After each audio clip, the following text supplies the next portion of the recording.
Dear students, today we will discuss antacids as its name represent.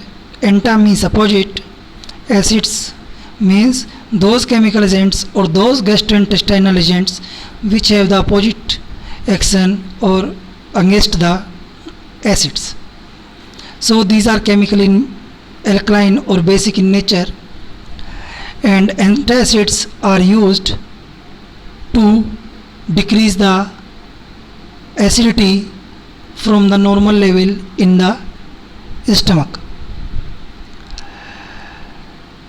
or you can say these are used when acidity is more in the stomach. These are the drugs which are usually alkaline substance and are used to neutralize the excess acid. ये क्या करता है, neutralise करता है axis acid को, because इसकी nature क्या है, बेसिक। एसिड और बेस जब आपस में रिएक्ट करते हैं तो क्या हो जाता है, न्यूट्रलाइज रिएक्शंस देते हैं या न्यूट्रलाइजेशन रिएक्शंस देते हैं। In the stomach of patient suffering from hyper acidity. What is the hyperacidity? A condition in which the level of acid in the gastric juice is excessive, causing discomfort. जब क्या हो, level of acidity gastric juice के अंदर ज़्यादा हो, discomfort cause करे। Production of gastric HCl is a continuous process. It means use of antacid is also a continuous process. Strong alkaline base will damage the mucosal layer. अगर ज़्यादा strong है कोई alkaline base है तो क्या करती है, डैमेज करती है म्यूकोसल लेयर को। The action of antacid should be gradual without evoking rebound acidity. Also antacid should know have any side effect.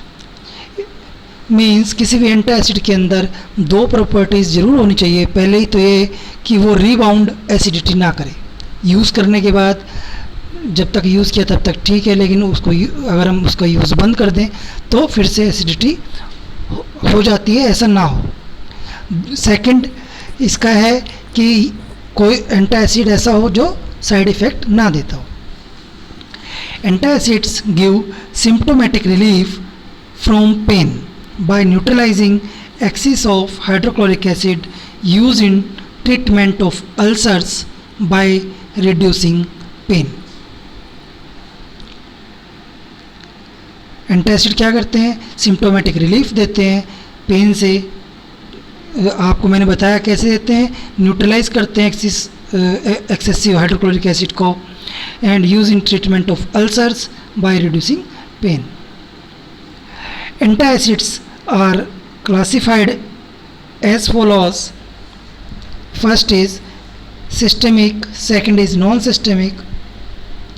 ये मैंने आपको पहले ही बताया था, सेम क्लासिफिकेशन जब हम ओवरऑल क्लासिफिकेशन गैस्ट्रोइंटेस्टाइनल एजेंट्स का हमने पढ़ाया था।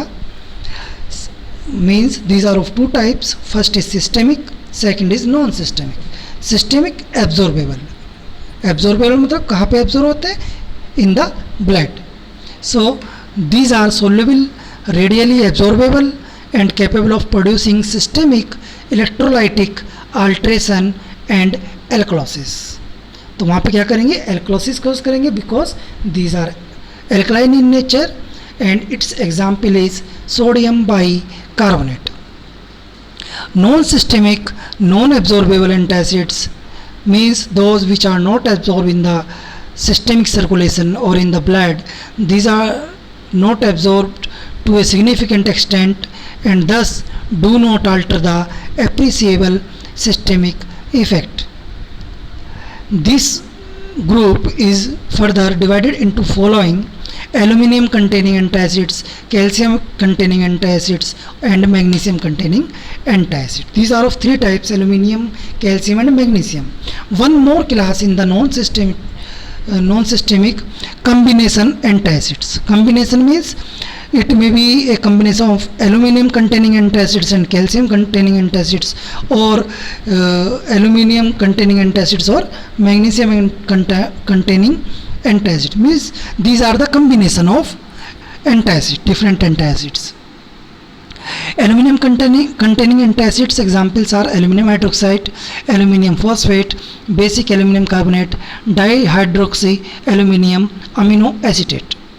Calcium containing antacids, calcium carbonate, tribasic, calcium phosphate. Magnesium containing antacids, magnesium carbonate, magnesium hydroxide, magnesium citrate, magnesium oxide, magnesium peroxide, magnesium trisilicate, magnesium phosphate. And in combination antacids, I already told you these are the combination of any two or three antacids like aluminum hydroxide gel and magnesium hydroxide. Second example, aluminum hydroxide gel and magnesium trisilicate. There are so many examples. Now come to the ideal requirement of antacids. Means what are the ideal requirement, क्या क्या ideal properties होनी चाहिए किसी भी antacids की. First is it should be insoluble in water and has fine particle form. Water में insoluble होना चाहिए, फाइन पार्टिकल फॉर्म में होना चाहिए. It should not be absorbable और कोज सिस्टेमिक एल्कोलोसिस. एब्जॉर्बेबल नहीं होना चाहिए और सिस्टेमिक एल्कोलोसिस कोज ना करें. मैं आपको बता दूं कि सिस्टेमिक एंटासिड के अंदर एक ही एग्जाम्पल था सोडियम बाइकार्बोनेट जो सिस्टेमिक एल्कोलोसिस भी कोज करता है और एब्जॉर्ब भी होता है. But we have not preferred it on the non systemic antacids. Non systemic antacids are used in more due to the some side effects or of the sodium bicarbonates. Next ideal property of antacid is it should be able to exert its effect gradually and over a long period of time. अपना effect exert करे और for a long period के लिए. Next, it should not be A laxative और cause constipation. Laxative ना हो और constipation cause ना करे. It should not cause any side effect, कोई साइड इफेक्ट नहीं होना चाहिए. It should be stable and radially available, मतलब इजीली अवेलेबल होना चाहिए और स्टेबल होना चाहिए. The reaction between antacid and gastric hydrochloric acid should not produce large volume of gas. जो रिएक्शन है किस किस के बीच में, एंटासिड और HCl के बीच में. जब भी कोई एंटासिड लेंगे तो वो कहाँ पे जाके वर्क करेगा, स्टमक के अंदर जो HCl है उसमें जा करके उसको न्यूट्रलाइज करेगा. तो जो रिएक्शन है should not produce large volume of gas, बहुत ज़्यादा गैस प्रोड्यूस ना करे. Next is the antacid should buffer in the pH range 4 to 6. Antacid should probably inhibit pepsin, the proteolytic enzyme. Antacid ऐसा होना चाहिए जो प्रोटेोलाइटिक एंजाइम जो है पेप्सिन उसको इनहिबिट कर दे, क्योंकि पेप्सिन ही एक ऐसा एंजाइम है जो इन्वॉल्व है HCl के सिक्रीशन में. कहाँ पे, स्टमक के अंदर. So antacid should probably inhibit pepsin, the proteolytic enzyme. Antacid preparations are administered as oral suspension, mixture, tablet, chewable tablets, capsules and oral products. जो एंटासिड प्रिपरेशंस हैं वो डिफरेंट फार्मूलेशन फॉर्म में पाई जाती हैं. Formulation means different doses forms जो आती हैं, जैसे like suspension, mixture, tablet, chewable tablets, capsules and oral products. Evaluation of antacid activity is done by acid neutralizing test. आप किसी भी एंटासिड की एक्टिविटी को इवेलुएट कर सकते हैं by simple reaction. This is called neutralizing test. Aluminium hydroxide gel is the example of non-absorbable or non-systemic antacid. It is in your syllabus. It is an aqueous white viscous suspension of hydrated aluminum oxide having varying amount of basic aluminum carbonate and it is prepared by sometime by methyl oil, peppermint oil, glycerin, sucrose or saccharin as flavoring and sweetening agents, and up to 0.05% sodium benzoate as preservatives. इसकी जो preparations हैं ये aluminium hydroxide jail की, वो उनमें sometime क्या मिलाया जाता है, जैसे methyl oil, peppermint oil, glycerine, sucrose, saccharin as flavouring और स्वीटनिंग एजेंट, उसके टेस्ट को चेंज करने के लिए, उसके फ्लेवर को चेंज करने के लिए, एंड 0.05% सोडियम बेंजोएट यूज़ किया जाता है एज ए प्रिजर्वेटिव. आपको पता ही है प्रिजर्वेटिव आजकल काफ़ी यूज़ होते हैं मार्केट के अंदर. जो आप पैक्ड फूड वगैरह लेते हैं उनके अंदर प्रिजर्वेटिव होते हैं जिससे कि वो फूड लॉन्ग टाइम तक स्टेबल रहे, ख़राब ना हो. Now come to the preparation. It is prepared by adding hot solution of potash alum slowly with constant stirring to a hot solution of sodium carbonate. After complete removal of CO2, the precipitated aluminum hydroxide is filtered. ठीक है, potash alum को किसके साथ मिलाते हैं, sodium carbonate के साथ, और जब फुल्ली CO2 निकल जाती है तो उस प्रेसिपिटेट एल्यूमिनियम हाइड्रोक्साइड के प्रेसिपिटेट को हम फिल्टर कर लेते हैं.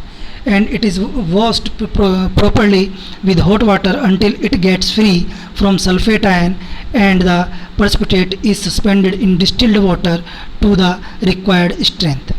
You can see the chemical reaction of the preparation of aluminum hydroxide gel.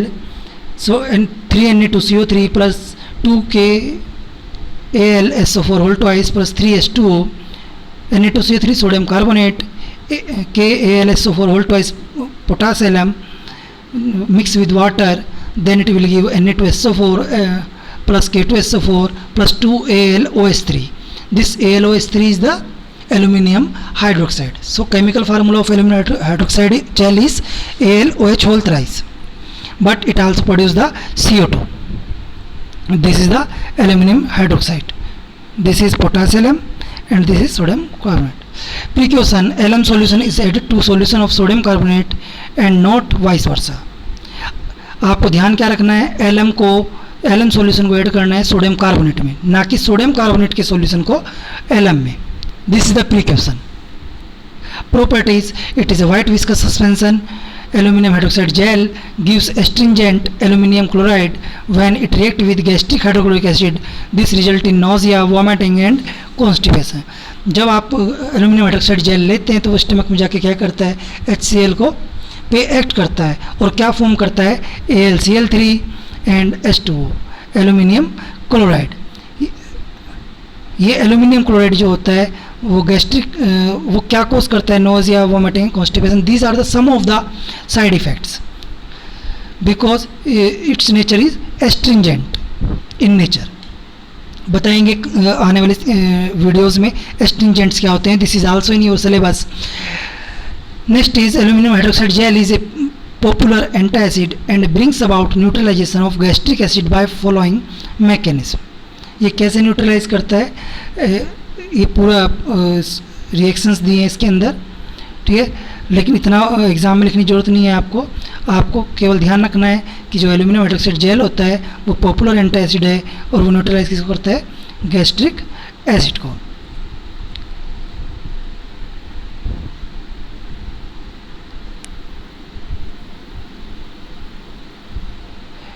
In next class we will discuss its mechanism and other properties. Please remember all about the antacids. Thank you.